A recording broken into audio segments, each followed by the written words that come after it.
আসসালামু আলাইকুম ওয়া রাহমাতুল্লাহি ওয়া বারাকাতুহু। সুপ্রিয় দর্শক শ্রোতা, গতকাল জাতীয় সংসদে আপনারা দেখেছেন নির্লজ্জ স্বরাষ্ট্রমন্ত্রী উনি যেভাবে কথা বলেছেন অহংকারের সাথে, দাম্ভিকতার সাথে, এটা অত্যন্ত দুঃখজনক। পুরা জাতি তাকে ধিক্কার দিচ্ছে।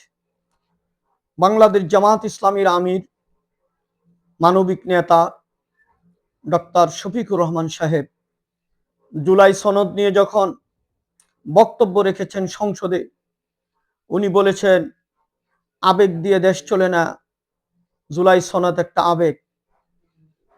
জুলাই সনদ আবেগ যদি না হতো, আপনার মতো সালাউদ্দিন সাহেব আজকে এই সংসদে কথা বলতে পারতেন না।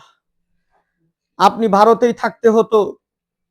জুলাই সনদ যদি না হতো, এই আবেগ যদি সৃষ্টি না হতো, এই দেশনেত্রী বেগম খালেদা জিয়ার জানাজার নামাজ যেভাবে হয়েছে সেভাবে হইতো না। তারেক রহমান সাহেবের মতো ব্যক্তি দেশে আসতে পারতো না, প্রধানমন্ত্রীর শপথ নিতে পারতো না। জুলাই যদি না ঘটতো, জুলাইয়ের আবেগ যদি না ঘটতো, তাহলে বিরোধী দলের নেতাও হতো না।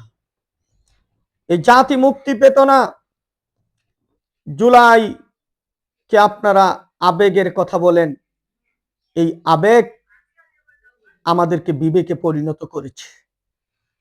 আবেগকে কেন্দ্র করে আপনার বিবেক কিভাবে নষ্ট হয়ে গেল পরিষ্কার জেনে রাখুন। জুলাই সনদ অনুযায়ী দেশ চলবে। মানুষের রায়, 70% মানুষের রায়কে আপনারা আদালতে ঢুকিয়ে দিয়েছেন। শেখ হাসিনার চাইতে বড় ফ্যাসিস্ট হওয়ার উদ্দেশ্য আপনাদের মনে হচ্ছে। এটা কেন আদালতে গেল? এটা আদালতের বিষয়। এদেশের কোটি কোটি মানুষ রায় দিয়েছে জুলাই এর পক্ষে, গণভোট। সেটাকে প্রশ্ন তোলা, এই মানুষগুলোকে অপমান করা, জনগণকে অপমান করা। ভবিষ্যতে কিভাবে জনগণের সামনে আসবেন? জনগণের রায়কে আপনারা অপমান করেন, ভবিষ্যতে জনগণের সামনে কিভাবে আসবেন? লজ্জা হবে না? আমিরে জামাতকে আপনি তুচ্ছ তাচ্ছিল্য করেছেন, যে কথা বলার কথা পয়েন্ট অফ অর্ডারে কথা বলেছে, জরুরি গুরুত্বপূর্ণ বিষয়। আপনি এইটা একজন বিরোধী দলের নেতাকে আপনি এটা বলতে পারেন না। বিরোধী দলীয় নেতার অধিকার সংসদে যেটা আছে সেটা হচ্ছে উনি দাঁড়ানোর সঙ্গে সঙ্গে অটোমেটিকলি মাইক ওনার কাছে চলে যাবে, এটাই নিয়ম। বিরোধী দলের নেতা যদি দাঁড়িয়ে যায়, মাইক অটো ভাবে তার সামনে দিয়ে দিতে হবে। আর আপনারা তো বন্ধ করে দিয়েছেন 2 দিন। তারপরে ওনার অনুমতি চেতে হয় দাঁড়িয়ে। কেন?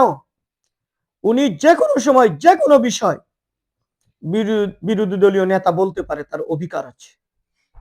আপনি জানেন না, এই জন্য ওনাকে বলেছেন এইসব কিছু। পরিষ্কার, জুলাই দিয়ে দেশ চলবে। আপনারা বালুর টাক সরাইতে পারেন নাই। আবেগের কথা বলেন, আপনাদের আবেগ কোথায় ছিল? কেন আপনাদের আবেগ ছিল না? আপনাদের দেশনেত্রী বালুর টাকে আটকা ছিল, একটু সরাইতে পারেন নাই।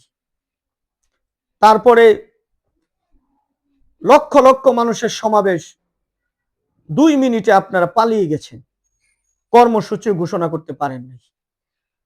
আপনাদের আজকে কি হতো?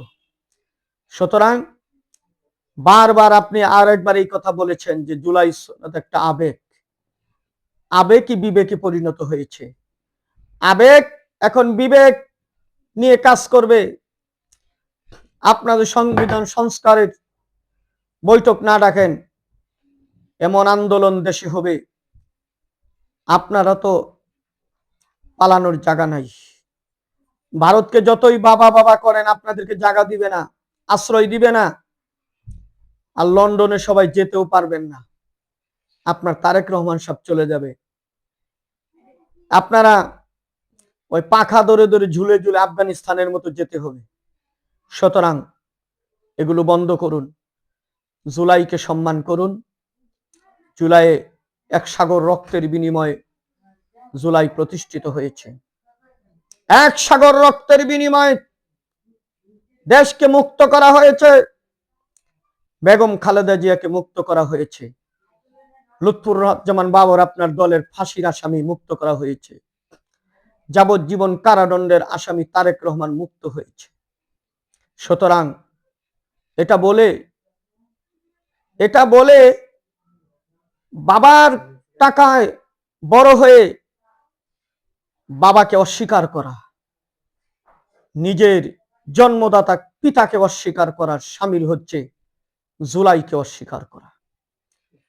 সুপ্রিয় দর্শক শ্রোতা, আপনারা সজাগ থাকুন। দেশ আমাদেরকে বাঁচাতে হবে। আগের ধারায় দেশ চলবে না। যে কোনো সময়, যে কোনো মুহূর্তে ডাক আসলে আরেকটা বিপ্লবের জন্য আপনাদেরকে প্রস্তুতি নিতে হবে। ইনকিলাব জিন্দাবাদ।